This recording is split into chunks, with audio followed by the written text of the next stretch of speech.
मेरी journal entry चल रही थी, आपने कुछ सवाल किए, कुछ और सवाल भी किए कल ऑन हैदर साहब के साथ, कुछ उसमें कोई सवाल, कोई डिस्कशन, कोई क्यूरी आपकी? एक आपने कल सवाल पूछा था, बाकियों की उसके लिए भी एक कन्फ्यूजन या एक कह लें कि एक क्वेश्चन ये इन्होंने पूछा कि इन जनरल हम ये कहते हैं कि जब किताब कुछ ना बताए तो ट्रांजैक्शन कैश पे होगी या ट्रांजैक्शन बैंक पर ट्रीट की जाएगी।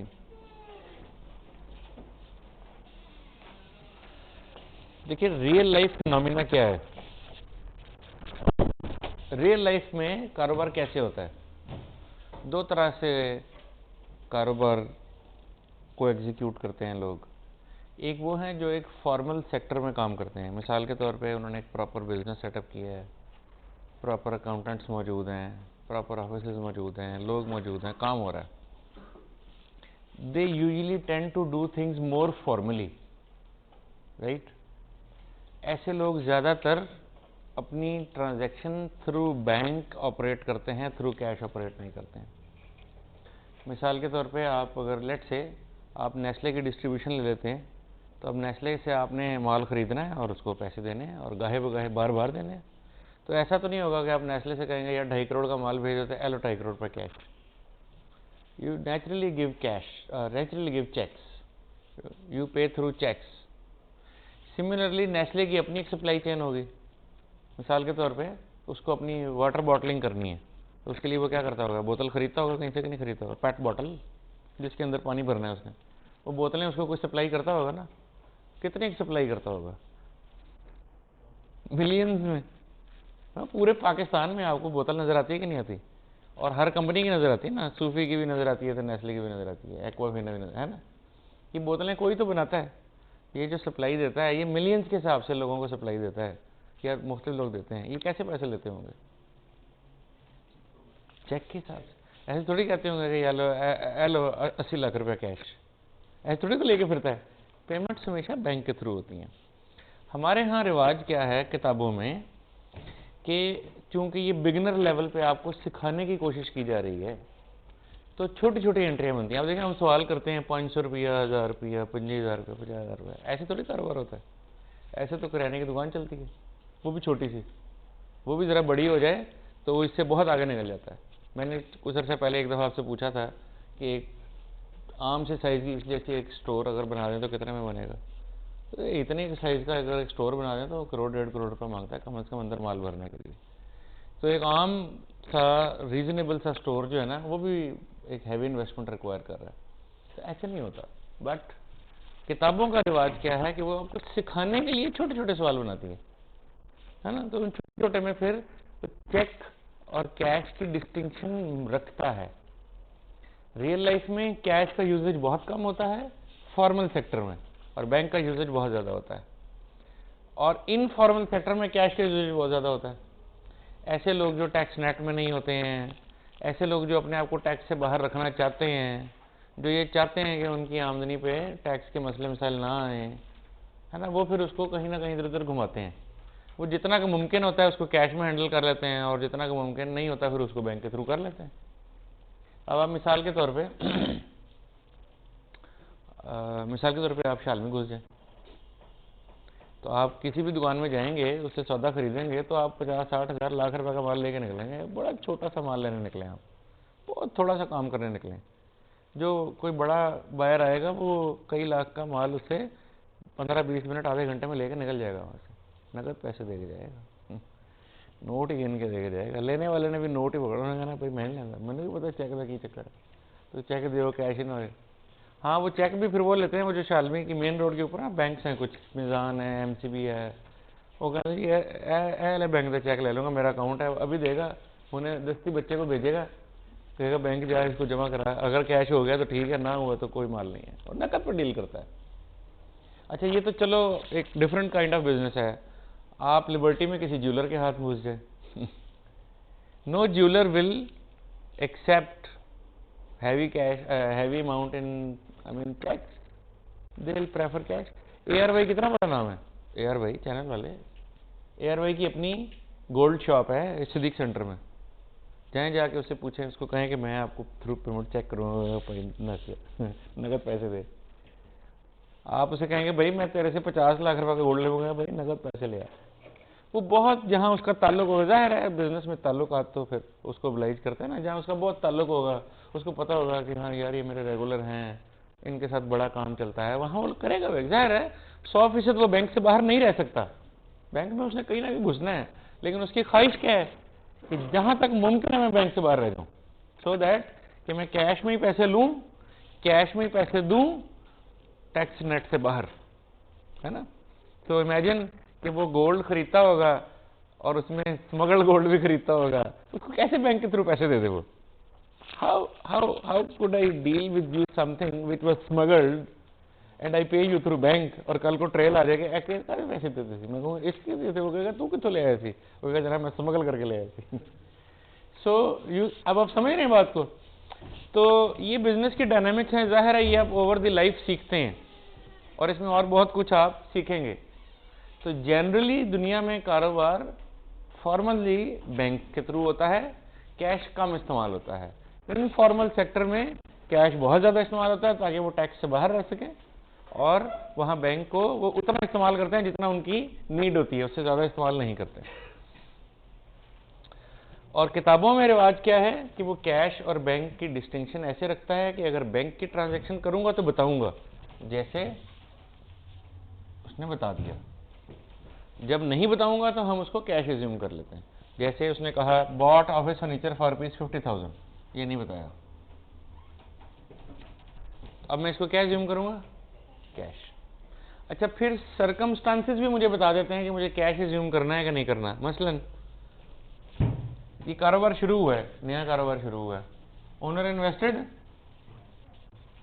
पैसे उसने कहाँ ला के रखे हैं? कैश में। तो खर्च कहाँ से कर रहा है? कैश से ही कर रहा है। हाँ, आगे उसने कह दिया कि नहीं इसमें से कुछ पैसे बैंक में भी डाल दिए, तो 5.5 लाख रुपए लाए कैश और उसमें से 2 लाख रुपए बैंक में रख दिए। इसका मतलब अब कुछ पैसे कैश में पड़े हुए हैं, कुछ पैसे बैंक में पड़े हुए हैं। अब वो मुझे बताएगा ना, अगर बैंक से पेमेंट होगी तो बताएगा बैंक से पेमेंट है, और अगर कैश से पेमेंट होगी तो बताएगा कैश से पेमेंट है। लेकिन जब वो नहीं बताता तो हम कहते हैं यार बैंक से होती तो फिर तो जरूरी बताता ना कि चेक दी है। जब नहीं बता रहा तो हम एज्यूम करते हैं कि ये कैश है। ये किताबों का एक रिवाज है, हम इसी रिवाज को कायम रखते हैं क्योंकि अभी बहुत बिगनर लेवल है, लिहाजा इससे कोई खास फर्क पैदा नहीं होता। अच्छा, ये जर्नल एंट्रीज आपने काफ़ी सारी तरह की कर ली। अब तक आपकी प्रैक्टिस जितनी हो गई है, आपको क्या लगता है आपको जर्नल एंट्री समझ में आ गई है? डेबिट और क्रेडिट आपको वाज़ेह हो गया है? अब आप असूल समझ सकते हैं कि एसेट और एक्सपेंसेस में इंक्रीज हो तो उसे डेबिट कर देंगे और डिक्रीज हो तो उसे क्रेडिट कर देंगे। एंड सिमिलरली इनकम, इक्विटी और लाइबिलिटी में इंक्रीज हो तो उसे क्रेडिट कर देंगे और डिक्रीज हो तो उसे। ये रूल्स हमने जो शुरू में सेट किए थे, अब यही रूल्स सारी ज़िंदगी चलेंगे इंशाल्लाह, और इसी के मुताबिक हम चलते जाएंगे। ये ट्रांजैक्शन मैंने आपको बार बार कटवाई है कि इसको हम नहीं अभी डील कर रहे हैं। ये आपके पास सवाल हल शुदा मौजूद है? Okay.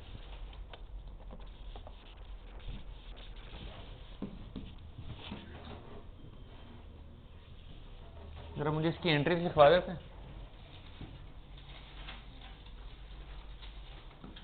Cash to capital 5.5 lakh, bank to cash 2 lakh, और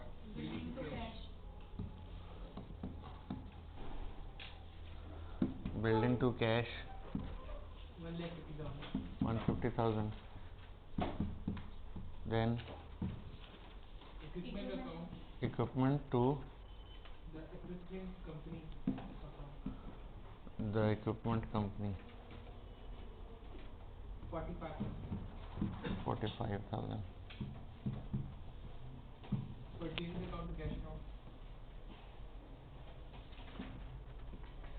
how much? इसके बाद पैसे पैसे पैसे कितने? पैसे कितने? 80,000। 40,000 कैश पे किए, 40,000 वो बाकी का पेएबल है ना, उसका नाम क्या है?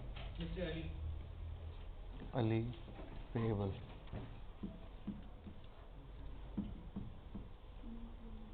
जी, उसके बाद bank account to sales account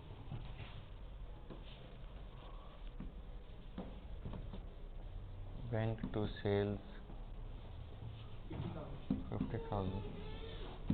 वालेकुम अस्सलाम वरहमतुल्लाहि वबरकातुहू। जी, Ahmed to sales account Ahmed to sales. जी, 25,000। Then office furniture account to to bank how much? 50,000। और कैश पे अहमद नहीं मुक्या, cash to Ahmed Ahmed. 15,000। Ahmed payable था, नहीं रिसीवेबल था। 15,000। 15,000। और Ali to bank Ali payable to bank 20,000। 20,000। और ओके।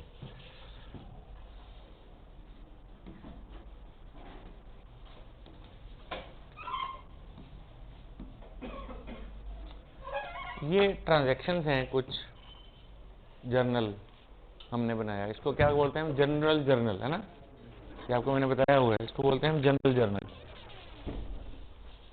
ये सवाल ऑलरेडी आप कर चुके हैं, ये मैंने सिर्फ आपसे सोल्यूशन इसका लिखा है, ये सवाल आपने ऑलरेडी किया हुआ है। सवाल कौन सा है? ये भी ये वाला सवाल है, which is PQ2, practice question number 2।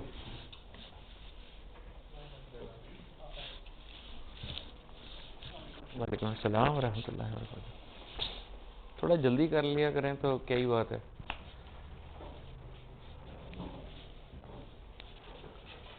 Journal के बाद अगला मरहला आता है, अभी तक जर्नल में हम क्या करते आ रहे हैं?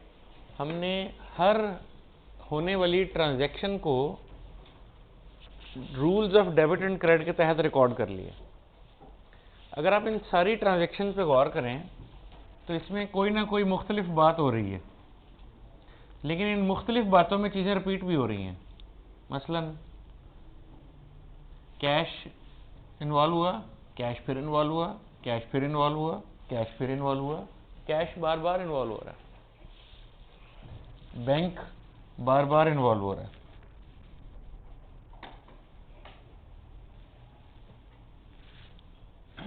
अहमद, अली, सेल्स, परचेज, ये बहुत सारी चीज़ें हैं जो बार बार इन्वॉल्व हो रही हैं।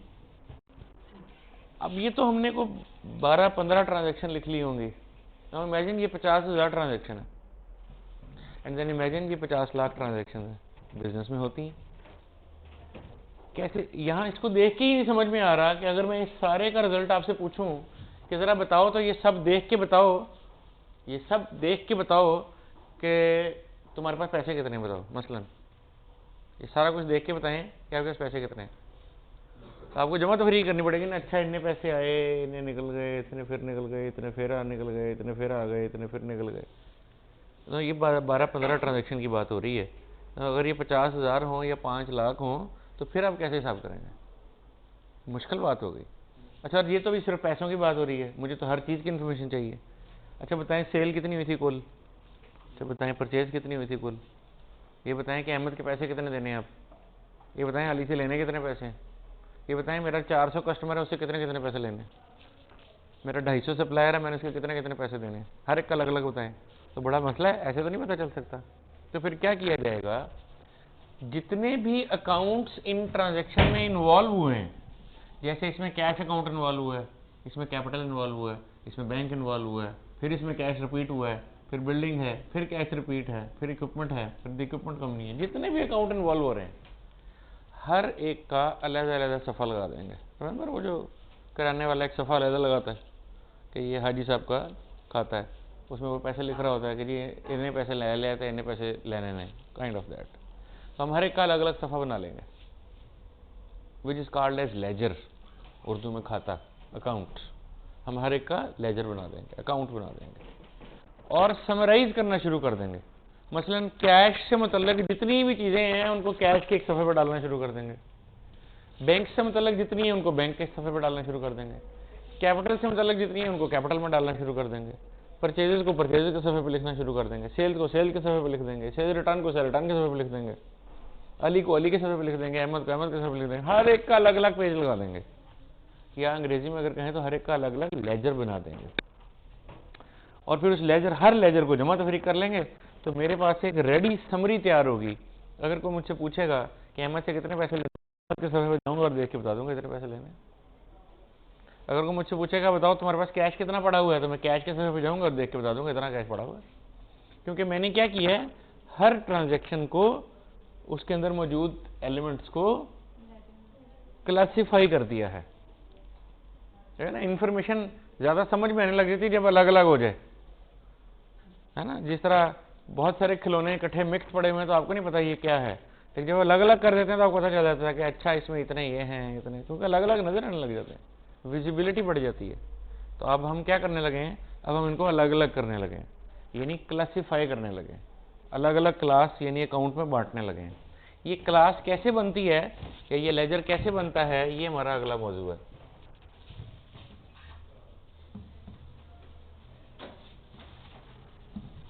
लेजर को आमतौर पे एक टी फॉर्म में बनाया जाता है। ये कोई मैंडेटरी फॉर्म नहीं है, लेकिन हम आगाज यहीं से करेंगे। टी फॉर्म में इसको बनाया जाता है। ये जो टी है, इसकी लेफ्ट साइड डेबिट साइड को रिप्रेजेंट करती है और राइट साइड क्रेडिट साइड को रिप्रेजेंट करती है। सो मैं क्या करूंगा, ये मेरा सफा है वही वाला, जितनी भी ट्रांजैक्शंस हैं हर एक का अलग अलग टी बनाता जाऊंगा। अगर वो डेबिट है तो डेबिट पर डालता जाऊंगा, क्रेडिट है तो क्रेडिट पर डालता जाऊंगा और आखिर में समराइज कर लूंगा। कैसे शुरू करते हैं, मसलन सबसे पहले कैश है तो आए कैश का ही अकाउंट बनाते हैं, कैश अकाउंट, A/C अकाउंट को एब्रीवेट कर देता है। इसी तरह एक और अकाउंट बनाते हैं, किसका, अगला नाम क्या है, कैपिटल। इसी तरह एक और अकाउंट बनाएंगे, किसका, बैंक का। फिर एक और बनाएंगे, किसका, नहीं वो तो ऑलरेडी बना चुके हैं, बिल्डिंग का। फिर एक और बनाएंगे, वो ऑलरेडी बना चुके हैं, इक्विपमेंट का। ठीक है, जिसका अकाउंट एक दफा खुल गया अब दोबारा तो नहीं खोलेंगे, फिर उसी में डालेंगे ना सब कुछ। हाँ, जिसका अकाउंट पहले नहीं खुला हुआ उसका नया अकाउंट खोल लेंगे। तो अभी मैं पहली ट्रांजैक्शन को पोस्ट करके दिखाता हूँ। ये जर्नल से ट्रांजैक्शन को लेजर में लिखने का अमल पोस्टिंग कहलाता है, यानी मैं इंफॉर्मेशन यहां से वहां पोस्ट कर रहा हूं, वहां भेज रहा हूं। कैश क्या है, डेबिट है कि क्रेडिट है, डेबिट है। कितने से, तो मैंने कैश अकाउंट की डेबिट साइड पे आके 550,000 लिख दिया। एंट्री क्या कह रही है, कैश डेबिट है, तो मैंने इधर कैश के अकाउंट में आगे क्या लिखा, डेबिट। तो कैपिटल क्या है, तो कैपिटल अकाउंट में आके क्रेडिट पे लिख दिया।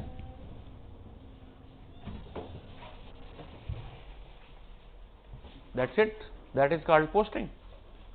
पोस्टिंग मीन्स आपने जर्नल एंट्री को लेजर में ट्रांसफर करना है। कैसे ट्रांसफर करना है, डेबिट को डेबिट पे लिख देना है, क्रेडिट को क्रेडिट पे लिख देना है, खत्म बात। सो पहली एंट्री फिर पोस्ट करते हैं, कैश डेबिट है 550 से, मैंने ये जो कैश का टी बनाया है इसके अंदर डेबिट साइड पे आके लिख दिया, और कैपिटल क्रेडिट है तो इसके अंदर क्रेडिट पे लिख दिया।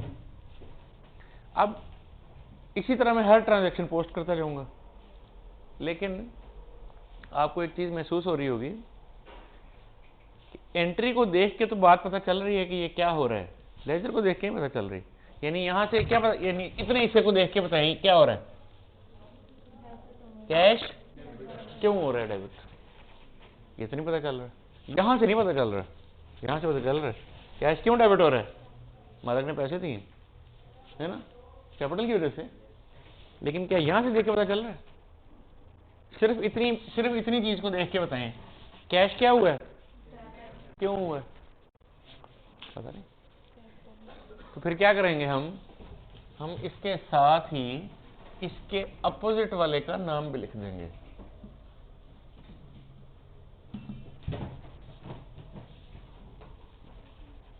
अब मैं आपसे पूछता हूँ, सिर्फ इतने हिस्से को देख के बताइए, कैश क्या हुआ है, क्यों हुआ है, कैपिटल की वजह से। तो बात पूरी यहीं पे वाजे हो गई है। वो पूरी बात जो जर्नल एंट्री से समझ आ रही थी, वही पूरी बात यहां से भी अब नजर आ रही है। ऐसे अब यहां आ जाए, सिर्फ इतने हिस्से को देख के बताएं कि कैपिटल क्या हो रहा है, क्यों हो रहा है, पता नहीं, तो अपोजिट वाले का नाम लिख देंगे, वो क्या है। अब सिर्फ इतने को देख के भी पता चल रहा है क्या हो रहा है, कैपिटल क्रेडिट हो रहा है, जो पैसे लेके आए हूं, कैश दिया मैंने, ठीक है। तो ये तरीकाकार है जर्नल एंट्री पोस्ट करने का लेजर में। आप डेबिट को डेबिट में लिख देंगे, क्रेडिट को क्रेडिट में लिख देंगे, और सामने अपोजिट वाले का नाम लिख देंगे। अपोजिट वाले का नाम क्यों लिख रहे हैं, ताकि वजह समझ में आ जाए कि ये क्रेडिट क्यों हो रहा है, इस वजह से हो रहा है। कैपिटल क्रेडिट 5.5 लाख क्यों हुआ है, कैश की वजह से, और कैश डेबिट 5.5 लाख क्यों हुआ है, कैपिटल की वजह से। ठीक है, इस तरह ट्रांजेक्शन पूरी वाज़ेह हो जाती है। अब अगली ट्रांजेक्शन देखते हैं, आगे क्या है, बैंक डेबिट कैश क्रेडिट। इसका मतलब बैंक का अकाउंट बनेगा।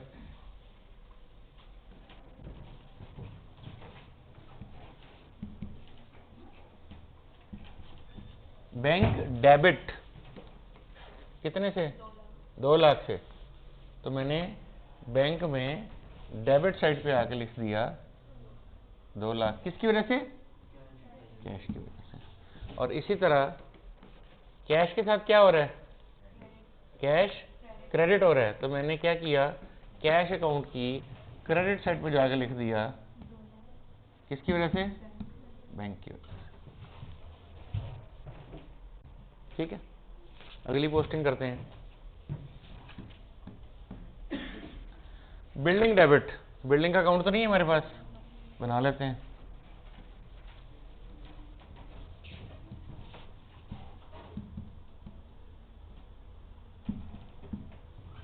बिल्डिंग डेबिट कितने से, 150 से, तो 150 से डेबिट कर दिया, देखा ना, बिल्डिंग डेबिट 150 से, तो मैंने बिल्डिंग डेबिट कर दिया 150 से, और कैश क्रेडिट 150 से, तो मैंने कैश को क्रेडिट कर दिया 150 से। ये जो कैश क्रेडिट हुआ है किसकी वजह से हुआ है, बिल्डिंग की वजह से हुआ है, बिल्डिंग के पैसे दिए हैं। और इसी तरह ये जो बिल्डिंग डेबिट हुआ है किस शक्ल में हुआ है, कैश मैंने दिया सामने कैश। नेक्स्ट अगली ट्रांजैक्शन पोस्ट करते हैं,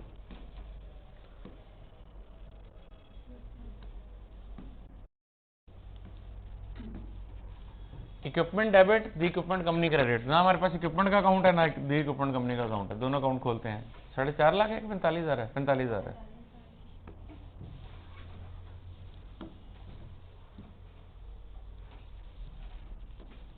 इक्विपमेंट डेबिट, दी इक्विपमेंट कंपनी क्रेडिट।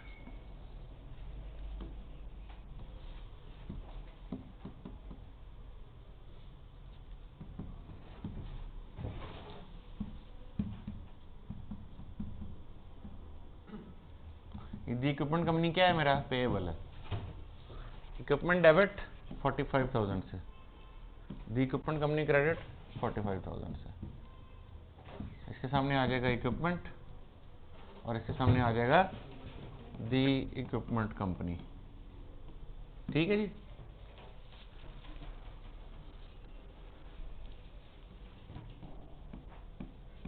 फिर क्या है, परचेजेस डेबिट, कैश भी क्रेडिट, पेएबल भी क्रेडिट।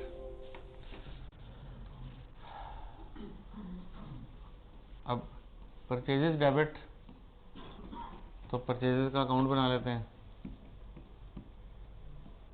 कैश क्रेडिट, तो कैश का अकाउंट ऑलरेडी खुला हुआ है। और अली पेएबल क्रेडिट, इसका अकाउंट नहीं खुला हुआ, ये हम खोल लेते हैं।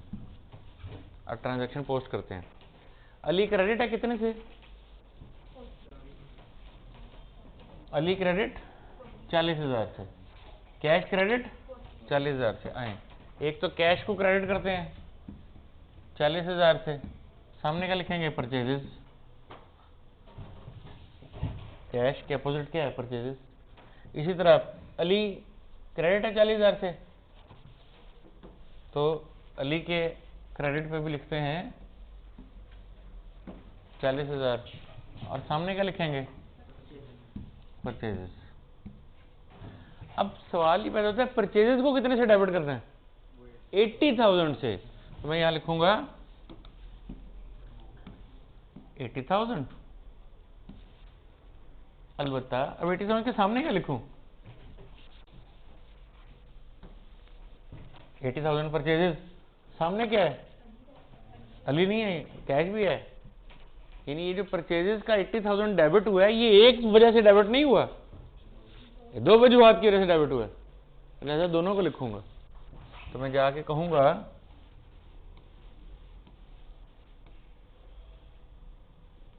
क्या लिखूं? Ali and cash. अब ये नहीं पता चल रहा कितना अली है कितना कैश है, तो मैं क्या करूंगा? मैं इसको तोड़ के लिख दूंगा। मैं लिखूंगा